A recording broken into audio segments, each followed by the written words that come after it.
Market থেকে বের হয়েছি, এখন আরেকটা মার্কেটে যাব। এখানে দেখেন সবগুলাই কিন্তু পুরো এরিয়াটাই কিন্তু মানে পুরো ইলেকট্রিক জিনিস দিয়ে ভরা, ইলেকট্রনিক যে কোনো জিনিস। এইখানেও দেখেন বাহিরে ক্যামেরা সেকশন দেখতে পাচ্ছেন, ক্যামেরা, এখানে ক্যামেরা পাবেন। তো ভিতরে তো ঘুরেই আসলাম। বাই দ্য ওয়ে, এইটা কিন্তু গুয়াংজুর যে রাস্তাটাও মোবাইল মার্কেট, সেটার ভিডিও পার্ট 2। সো ইন্ট্রোডাকশন ছাড়াই এই ভিডিওটা শুরু করে দিলাম, জাস্ট আপনাদের ভরপুর ইনফরমেশন দেওয়ার জন্য আর একদম দেখানোর জন্য যে কি কি আছে।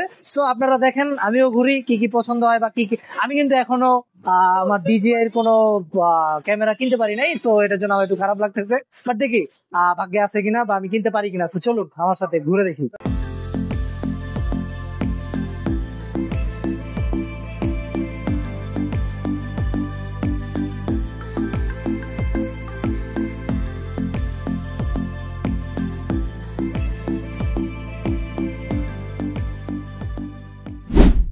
মোবাইল মার্কেট থেকে বের হয়ে এখন যাচ্ছি হলো ডিরেক্ট ক্যামেরা মার্কেট। মানে ওইখানেও ক্যামেরা ছিল, আপনারা দেখতে পাচ্ছেন যে ক্যামেরা কিন্তু ওইখানেও ছিল, বাট এইটা একদম ডেডিকেটেড ক্যামেরার জন্যই আসলে এই মার্কেটটা, একদম বরাবর রাস্তার এপার ওপার। সো আমি এখন রাস্তার ওই পারে যাব ক্যামেরা মার্কেটে। আমার টার্গেট হলো ডিজিআই অজমো পকেট মিনি, যেটা আছে 3, অজমো পকেট 3 আর কি, সরি। সো এই মডেলটা দেখি পাই কিনা, আর কিরকম কি দাম হয়, কিনতে পারি কি পারি না, চলুন দেখে আর কি। যতটুকু বুঝলাম এই মার্কেটে আপনারা দেখতে পাচ্ছেন এইটা একটু ক্রাউড কম, বাট এটা একটু অর্গানাইজড। আগের যে মার্কেটটা অনেক বেশি ক্রাউড ছিল, আবার একটু গিঞ্জির মতো ছিল, দেখতে কতটা সুন্দর ছিল না। বাট এইখানে লাইটিং বা প্রত্যেকটা দোকান খুবই পরিষ্কার, অনেক সুন্দর একটা ব্যাপার এখানে, but crowd com. So price যেটা মনে হইলো আমাদের ওই মার্কেটটাই একটু বেশি ছিল। এই মার্কেটে তুলনামূলক যে কোনো প্রোডাক্টেরই প্রাইস বেশি। আর চায়নাতে মূলত এইসব মার্কেটগুলোতে অনেক বেশি বার্গেইন হয়। আপনারা কখনো আসলে বা কখনো এইসব মার্কেটে যদি কোনো কিছু কিনতে চান, মাথায় রাখবেন ওরা দাম একটু বেশি বলবে, আপনাকে প্রচুর লেভেলের বার্গেইন করতে হবে। আর এমনিতে মনে হয় না এই মার্কেটে আমি যে জিনিসটা খুঁজছি সেই জিনিসটা পাবো, কারণ এখন পর্যন্ত চোখে পড়ে নাই। তাও খুঁজতেছি, যদি না পাই আর কিছুক্ষণ ঘুরে আমরা চলে যাব অন্য, মানে আরেক সাইড, যেটা আমরা এখন যে পাশে আছি তার থেকে আবার হাতের বামে যে রোড, সেই রোডে আমরা চলে যাব আমাদের ওই প্রোডাক্টটা খোঁজার জন্য। দেখি এখানে পাই কিনা, আপনারাও দেখেন।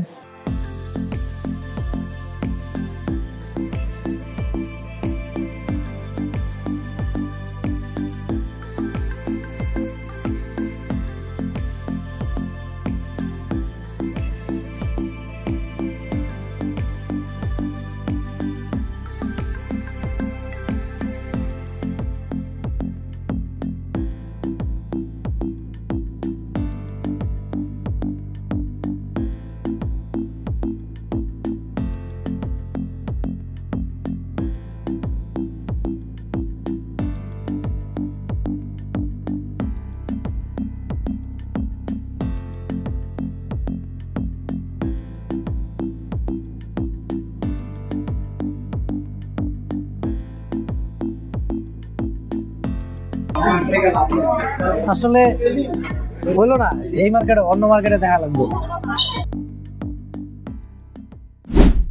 এই যে বিশাল বড় একটা গলি রাস্তা, এই রাস্তা ধরেই একদম প্রত্যেকটা এখানে দোকান আপনারা দেখতে পাচ্ছেন। এইখানেও পেয়ে যাবেন আপনারা অসংখ্য ইলেকট্রনিক গ্যাজেট, যেগুলো সেকেন্ড হ্যান্ড থেকে শুরু করে নিউ সবগুলোই পাবেন মোটামুটি এখানে। প্রাইস রিজনেবলই লাগতেছে, বাট বার্গেন করতে মজা লাগে ওদের সাথে। বার্গেন জিনিসটা খুবই, ওরাও এনজয় করে, আমরাও এনজয় করি। বাঙালি হিসেবে আমাদের রক্তেই আসলে বার্গেনিং জিনিসটা থাকে। সো দেখি এই গলি ধরে হাঁটতে হাঁটতে কি পাই। সামনে সনি, স্যামসাং এরকম বোর্ড লাগানো আছে। সো ওইখানে গিয়ে দেখি যে আমরা ওইখানে ক্যামেরা পাই কিনা।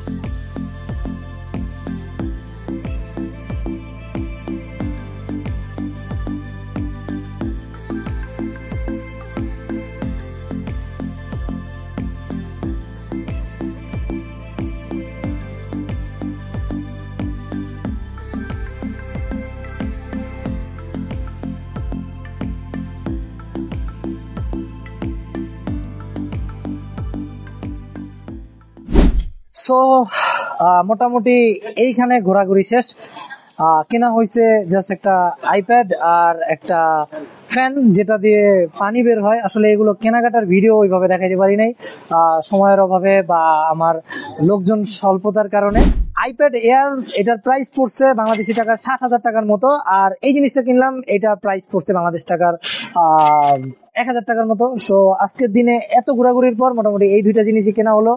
সো আরো যদি কোনো কিছু কেনাকাটা করি সেটা আমি ভিডিওর পরে বলে দিব। আপাতত ভিডিওটা এখানেই শেষ করছি, বা পরবর্তী কোনো একটা ভিডিওতে আমি বলে দিব।